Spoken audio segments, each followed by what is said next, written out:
अस्सलाम वालेकुम स्टूडेंट। अब हम करने जा रहे हैं ज्योमेट्री के एक्सरसाइज नंबर 1.2।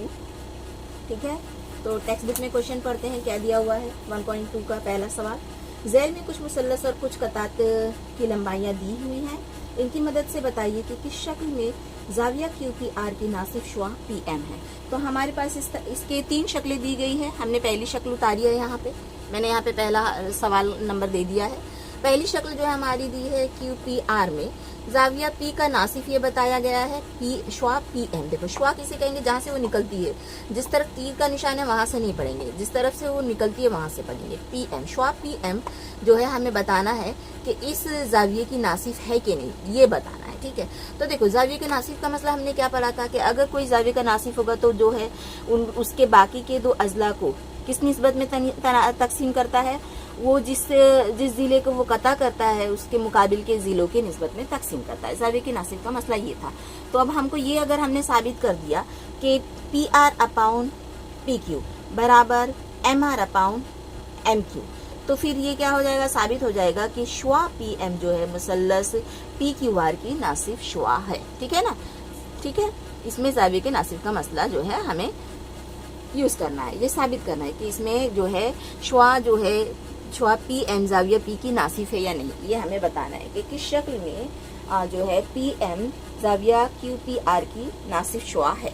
ठीक है, तो अब देखते हैं। सबसे पहले हम लिखेंगे हल करके मुसल्लस जो नाम है उसका पी क्यू आर में लिख दिए, जो इन्फॉर्मेशन दी है वो उतार ली हमने। क्या दिया है, पी आर दिया है 3, पी क्यू दिया गया है 7। देखो शक्ल में देखो P R 3 P Q 7 M R 1.5 Q M जो है 3.5, ये हमें दिया, हमने सारी इन्फॉर्मेशन उतार लिए।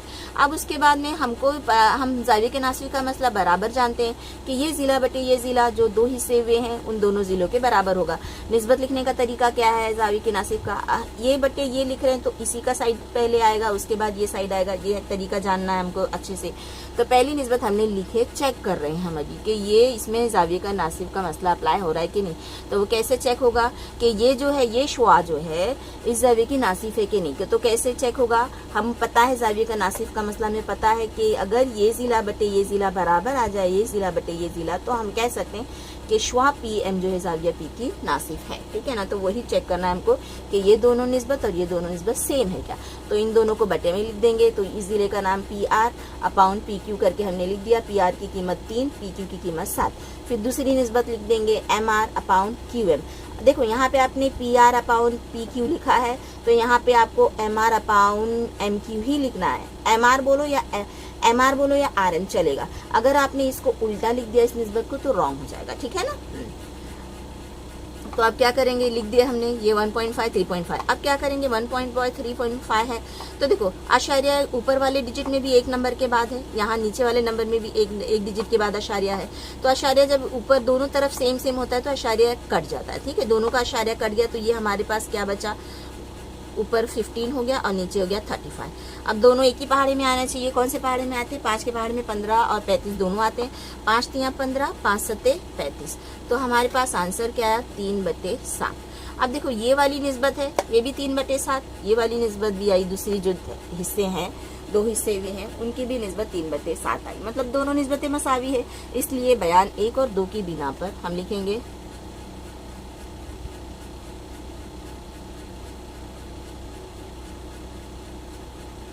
1 और 2 की बिना पर क्या, एक पी आर मुतमासिल है पी आर अपाउंड पी क्यू मुतमासिल है आर एम अपाउंड एम क्यू। ठीक है, अब जब ये निस्बत मसावी है तो साबित हो गया। तो देखो इसके क्या लिखेंगे, मुतनासिबत के जाविये के नासिफ के मसले के अक्स की बिना पर। अब देखो मसले के अक्स क्या कहते हैं, या हम डायरेक्ट मसला यूज कर रहे हैं तो उसमें लिखेंगे कि जाविये के मसला, लेकिन हम जो मसले का जो नतीजा निकलता है वो नतीजा लिखने के बाद वो लिख रहे हैं तो वो हो गया मसले का अक्स। समझ में आया, उल्टा जा रहे हैं तो लिखेंगे इसलिए जाविये के नासिफ के मसले के अक्स की बिना पर, सॉरी मेरे पास यहाँ पे जगह नहीं है, अक्स की बिना पर क्या लिख देंगे हम, मैं ये मिटा देती हूँ फिर लिख देती हूँ।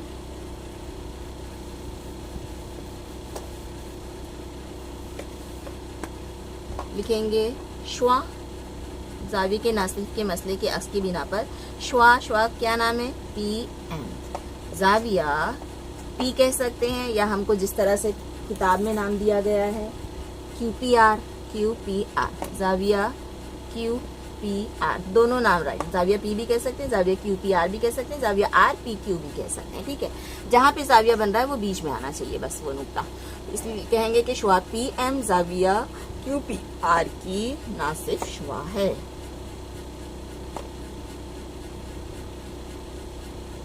यही हमें सवाल में पूछा था कि किस शक्ल में शुआ PM जाविया PQR की नासिफ शुआ है, हमें ये बताना है। तो पहला सवाल समझ में आ गया। अब हम दूसरा सवाल करते हैं।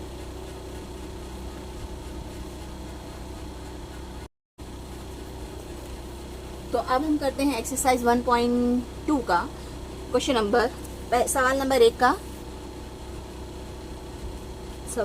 1 का ज़िम्नी सवाल 2। ठीक है, क्वेश्चन नंबर 1 का ज़िम्नी सवाल जो है, यानी उसी का जो सवाल नंबर 2 हम करने जा रहे हैं। पहला सवाल तो आपको अच्छे से समझ में आ गया होगा, अब दूसरा तो बहुत ही इजीली समझ में आएगा। सेम वैसे ही शक्ल दी गई है, PQR और PM नासिफ शुआ है या नहीं वो चेक करना है। तो हम लिख देंगे मुसल्लस PQR में जो भी इन्फॉर्मेशन जो हमको शक्ल में, ये इन्फॉर्मेशन आगे पीछे आप कैसे भी लिख सकते हो, शक्ल में देखते जाओ और लिखते चले जाओ। ठीक है, RM6 MQ8 RP7 PQ8 ये सब हमने उतार दिया। इन दोनों निस्बतों को लिखना है, लिख दिए। PR/PQ 7/10। तो फिर इन दोनों निस्बतों को पहले हमने किसे ऊपर लिखा, इसे ऊपर फिर इसे, है ना। तो यहाँ पे भी इसे ऊपर फिर इसे नीचे लिखेंगे। अगर हमने इसको ऊपर और इसको नीचे लिखा तो यहाँ से स्टार्ट करेंगे, इसके ऊपर इसको नीचे। ठीक है, तो हमने यहाँ से लिखा है इसे ऊपर और इसे नीचे, तो इसी तरह से इसे ऊपर इसे नीचे, ये कता को ऊपर इस कते को नीचे हमने लिख दिया। पहला स्टेटमेंट हमने दे दिया इन दोनों को। ये क्या था जो हमने उतारी, इन दोनों निस्बतें, ये दोनों निस्बतें उतारी हैं, उनके सामने उनकी कीमतें लिख दी 7/10। ये तो कट नहीं होंगी, 7 और 10 किसी पहाड़ी में नहीं आते, इसलिए इसको हमने वैसे ही रख दिया, बयान 1 दे दिया। दूसरी निस्बत हमने उतारी RM/MQ जो कि आया 6/8। 6/8, 6 और 8 दोनों 2 के पहाड़ी में आते हैं। ठीक है, तो ये दोनों 2 से तकसीम होंगे, तो 2 3 6 2 4 8 तकसीम कर दिए। अब ये आगे तकसीम होगा क्या, 3/4? नहीं, तो यही हो गया हमारा यहाँ पे हल। ठीक है, तो इसको हमने बयान 2 दे दिए। अब बयान 1 और 2 को देखो, क्या PR/PQ और RM/MQ दोनों निस्बतें सेम आई है क्या, नहीं। ये इसका हल आया 7/10, इसका हल आया 3/4। तो इसलिए लिखेंगे बयान 1 और 2 की बिना पर ये जो दोनों निस्बतें हैं ये मसावी, ये मुतमासिल नहीं है करके इस तरह से कट लगा देंगे। तो जब मुतमासिल है ही नहीं तो फिर ये कैसे हो गई कि ये शुआ तो हुई नहीं ना इसकी नासिफ, तो लिखेंगे इसलिए शुआ PM जाविया QPR की नासिफ शुआ नहीं। आई बात समझ में। अब हम करते हैं सवाल नंबर 3। चलो ठीक है, तो अब हम करते हैं ज्योमेट्री के एक्सरसाइज नंबर 1.1 का क्वेश्चन नंबर 1 का जो है सवाल नंबर 3 करते हैं। ठीक है, जिसमें सेम इस मसलस में बताना है हमको कि शुआ PM इसकी नासिफ शुआ है या नहीं। तो लिख देंगे मुसल्लस PQR में जो इन्फॉर्मेशन दी है वो हमने उतार लिया। PQ 9, PR 10, RM 4, MQ 3.6 ये निस्बत उतार ली हमने। PR/PQ कितना आया, 10/9। ठीक है, अब ये 10/9 हमने बयान 1 दे दिया क्योंकि ये दोनों एक किसी पहाड़ी से तकसीम नहीं होंगे, यानी दोनों एक साथ एक ही पहाड़ी में नहीं आएंगे। अब RM/MQ उतार लिया हमने। RM/MQ हमने ये निस्बत यहाँ से लिखी है, इसलिए यहाँ से ये लिख रहे हैं। अब RM/MQ लिखते हैं 4/3.6। अब देखो 4/3.6 अब क्या करें, वहाँ पे ऊपर तो अशारिया नहीं है, नीचे अशारिया, तो नीचे का अशारिया हटाने का तरीका ये है कि नीचे का अशारिया हटाएंगे तो ऊपर वाले डिजिट पे 1 0 बढ़ जाएगा। अगर 1 नंबर के बाद अशारिया, 1 अशारिया हटा रहे हैं तो ऊपर 1 0 बढ़ाएंगे। 2 नंबर के बाद अशारिया है तो ऊपर 2 0 बढ़ाएंगे। ऊपर जो भी डिजिट है, कुछ नहीं है तो ऊपर 1 तो होगा नहीं, समझ गए ना, तो उसके आगे 0 लगाते चले जाएंगे इसी तरह से। तो ये 40/36, 40/36 अगर गौर करो कौन से पहाड़ी में आता है। अगर नहीं आता तो आपको डायरेक्ट, अगर 2 के पहाड़ी से तकसीम होता है तो 2 के पहाड़ी से तकसीम करते हुए जाओ। 4 से तकसीम कर रहे हो डायरेक्ट तो 4 से तकसीम करते हुए जाओ। तो 4 के पहाड़ी में देखो आप 4 दहाई 40 हो गया और 4 9 36। ठीक है, तो 4 दहाई 40, 4 9 36, 4 से तकसीम हुआ तो 10/9। अगर मान लो आपको ये 4 से तकसीम नहीं करना है तो 2 से करना है तो 2 से कर सकते हो। 2 दूनी 4, सिफर वैसे उतार लेंगे। 2 1 2, 1 बचा, 2 8 16। अब ये देखो ऊपर 20 से 18, ये हमको अभी भी तकसीम होगा तो हम फिर से आगे तकसीम करेंगे। 2 1 2, 2 और सिफर वैसे उतार लिए। 2 9 18। अब ये आगे तकसीम होगा क्या, नहीं, 10/9। तो फिर यही हो गया हमारा आंसर इसका, या हल जिसे कहेंगे। तो देखो इसका पहली वाली निस्बत का हल 10/9 आया, दूसरी निस्बत का हल 10/9 आया, दोनों सेम आया तो लिख देंगे इसलिए बयान 1 और 2 की बिना पर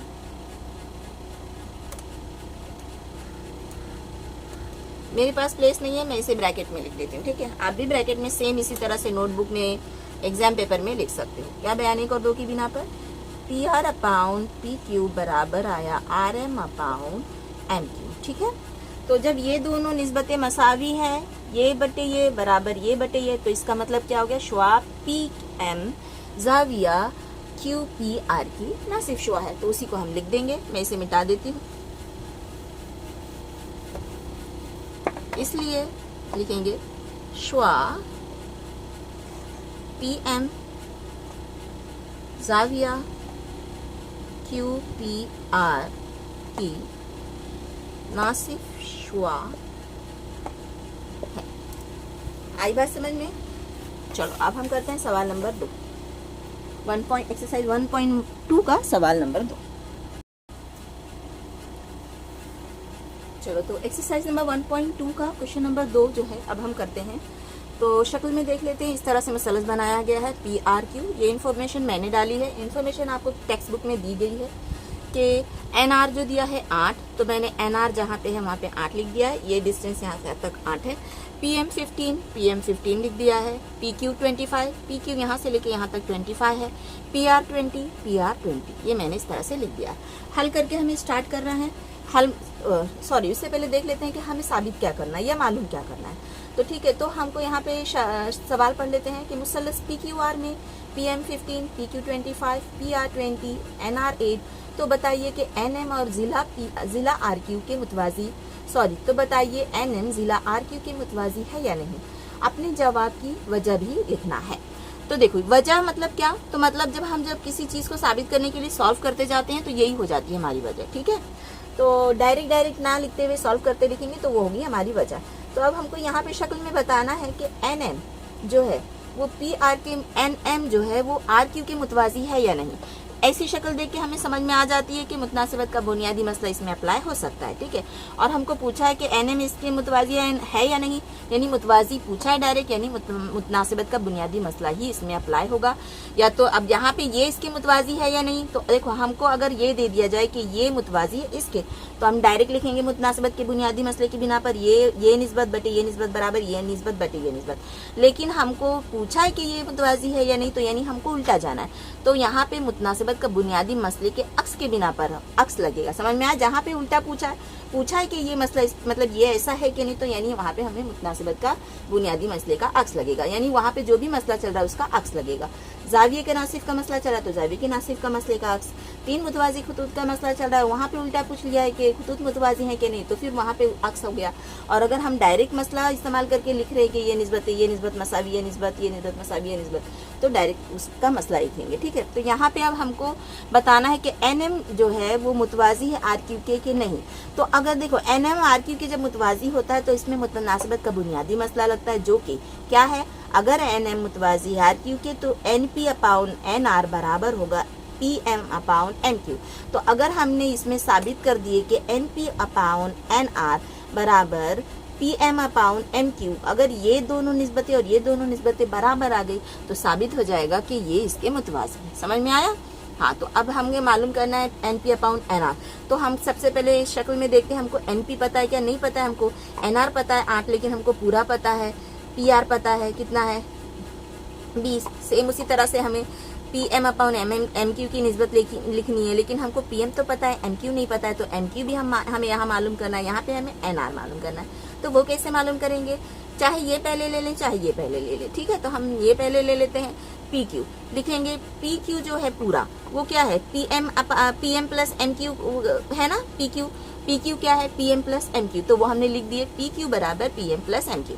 अब इसमें देखो हमको ये पूरा पता है 25, ये पता है 15, ये नहीं पता। इस तरह से हमने मसावत बना के उतार दिए। अब मसावत में ये हमने उतार दिए मस्त। तो अब क्या करेंगे, ये 15 इसमें जमा हो रहा है, तो ये 15 यहाँ पे जमा तो नहीं हो सकता, तो इसको यहाँ ले आएंगे नंबर के इस तरफ। तो पता है हमको मसावात में या जहाँ पे भी बराबर होकर के इस तरफ से कुछ नंबर्स लिखे हैं, उस तरफ कुछ नंबर्स लिखे हुए अलजबरा में, उसे हम कहते हैं मसावात, ठीक है। तो मसावात के जो इस तरफ से या बराबर के इस तरफ से उस तरफ या उस तरफ से इस तरफ कोई भी चीज आती है तो उसका जो अमल है वो उल्टा हो जाता है। तो यहाँ पे ये जमा हो रहा है, ठीक है। तो देखो ये जमा नहीं, इसके आगे जो जमा है वो जमा है। समझ में आया? इसके आगे कुछ साइन नहीं, मतलब जमा है। तो यहाँ पे ये जमा हो रहा है, तो यहाँ पे आके क्या हो जाएगा, बराबर की इस तरफ आया तो ये नफी हो जाएगा। तो 25 में से 15 गए तो कितने बचे, 10। तो अब ये एम क्यू यहाँ पे वैसे ही बचा है, तो इसे हमने वैसे ही उतारा। एम क्यू यहाँ पे हम मालूम करें, एम क्यू वैसे ही लिखेंगे, और इसमें से जो बचा 10, समझ गए। इसी तरह से एम क्यू बचा 15 यहाँ आ गया, इसलिए एम क्यू बराबर क्या आया, 25 में से 15 गया 10। अब कभी भी हम मैथ्स में, अलजेब्रा में, ज्योमेट्री में इस तरह से तो नहीं लिखते ना कि 10 बराबर एम क्यू। कभी भी क्या करते हैं, यहाँ पे जिला पहले लिखते हैं, बाद में उसकी कीमत लिखते हैं। तो यहाँ पे लिखेंगे एम, इसलिए करके इसको दुरुस्त करके लिखेंगे एम क्यू बराबर 10, ठीक है। तो एम क्यू भी हमारा आ गया 10। इसी तरह से हम पी एन मालूम कर लेंगे, लिखेंगे पी आर बराबर क्या है, P N plus N R. हाँ, यहाँ पे हम लिखेंगे पी एन आर, हम कहते हैं ये लिखना जरूरी है, ठीक है। पी एम आर, ये क्यों बराबर है, देखो ये P M plus M Q बराबर पी क्यू क्यों है, क्योंकि ये एक ही खत पे है। एक ही खत के दो हिस्से को हम एक साथ जमा करके लिख रहे, तो वही लिखने यहाँ बताना पड़ेगा, ये एक ही खत पे, पी एम क्यू एक ही खत पे है, ठीक है। इसी तरतीब से पहले पी फिर एम फिर क्यू, तो इसे लिखते हैं हम, इसे हम कहते हैं हम खती, P dash M dash Q dash, इसे कहते हैं हम खती। यहाँ पे भी हमने इसी तरह से करके सेम, ये 20 है, ये नहीं पता, जमा के नीचे जमा, ये इसकी कीमत पता, उतार लिए। 8 यहाँ जमा हो रहा था, यहाँ पे आके नफी हो गया, 20 में से 8 गए 12। पी एन जो था जैसा का वैसे हमने उतार लिए, पी एन बराबर आया 12, इसलिए लिखो पी एन बराबर 12, ठीक है। अब क्या करेंगे, हमको ये भी पता चल गया है 10, इसकी भी वैल्यू पता चल गई है 12। तो अब हम देखते हैं ये बटे ये बराबर ये बटे ये, यानी ये निस्बत और ये निस्बत दोनों मसावी है कि नहीं। अगर दोनों निस्बतें मसावी है तो हो जाएगा एन एम मुतवाजी आर क्यू। अब हम लिख देते हैं, कोई भी निस्बत पहले लिख सकते हैं, P N upon N are.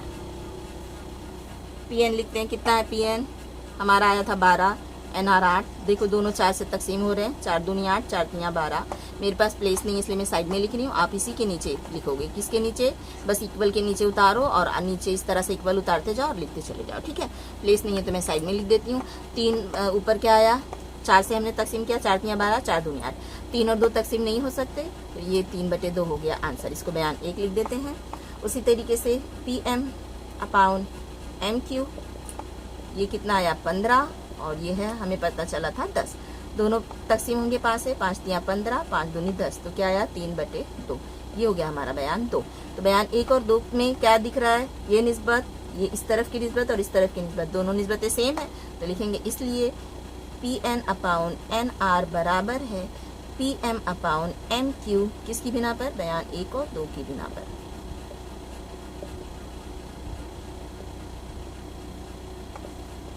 इसलिए देखो, जब ये निस्बतें मसावी हो तो क्या मतलब होता है कि ये खुद तो ये मुतवाजी होता है ना इसके। ऐसा किसमें होता है, जब कोई एक खत मुतवाजी होता है मुसलस के किसी एक जिले के और बाकी के 2 जिलों को कता करता है, तभी तो ऐसा होता है ना। तो इसलिए लिखेंगे, ये इतना लंबा चौड़ा डेफिनेशन लिखने की जरूरत नहीं, डायरेक्ट लिखेंगे मुतनासिबत के बुनियादी मसले की अक्स की बिना पर। इसलिए मुतनासिबत के बुनियादी मसले अक्स की बिना पर, बुनियादी मसले के अक्स की बिना पर क्या है, एन एम मुतवाजी आर क्यू। समझ में आया, समझ में आया। अगर मेरा वीडियो अच्छा लगा तो प्लीज़ लाइक करना और सब्सक्राइब करना और ज़्यादा से ज़्यादा लोगों को शेयर करना। और अगर कोई डाउट हो तो कमेंट्स में ज़रूर पूछना। चलो, अल्लाह हाफिज़।